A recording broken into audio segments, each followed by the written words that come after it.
बचपन जो साथिया भले रहे प्यो परे,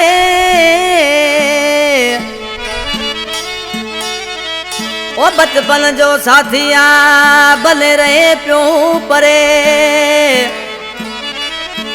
ओ मुझी काल थी सरे अमीर बख्श मरी चवेड़े अला।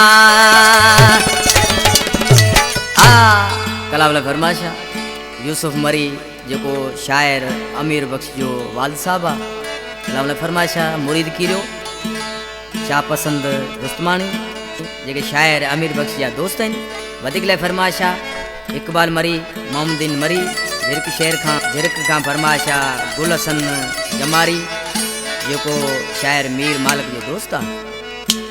प्यारा दोस्तों ही चीफ सिलेक्शन कई आ मीर मालिक दर साहब जो कंपनी में सामू उठा उसा करीम ढोला करा जानी ये आज की मानसी पंजे महबूब जे नाले उसा साजन सिकायल चवण लगो आ।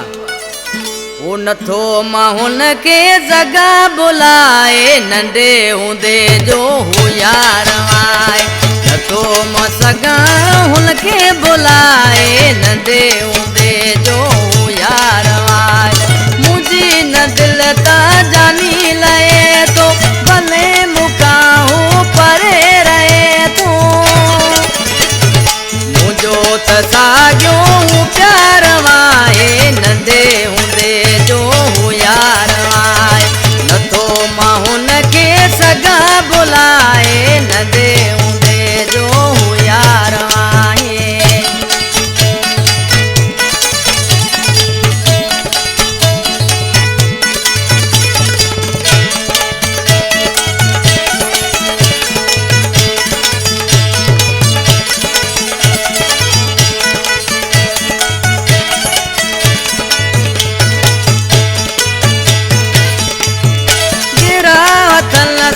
खराई दो हर बाहुन जा पराई दो,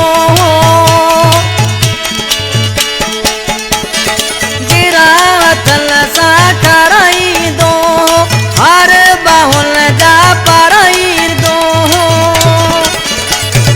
मुझो त दिल बर कंधार वाए नंदे हुंदे जो हो यार आए।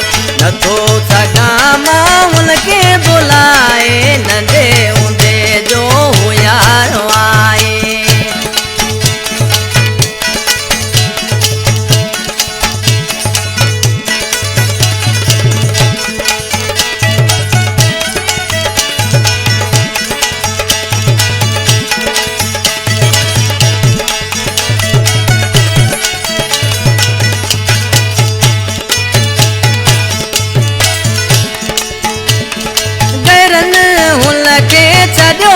चोरे यारी सजन वयो मुखावा टोड़े,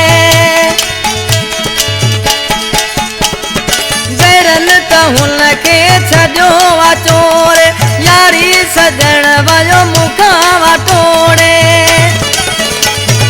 नथो समझे जन हू बार वाए नंदे हुंदे जो हो यार आए।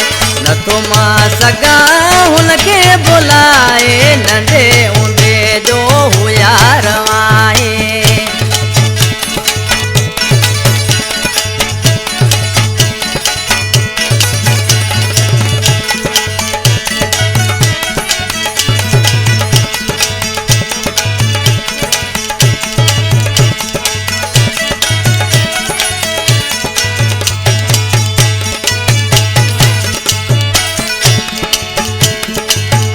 बख्श मरी हुनला मारे तो शेर सकरंड में प्यार घुरे तो,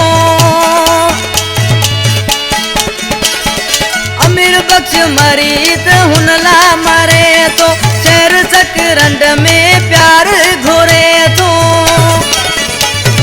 लगो मानन के छोखार वाए नंदे हुंदे जो हो यार आए। नथो म सगा हुन के बुलाए नंदे हुंदे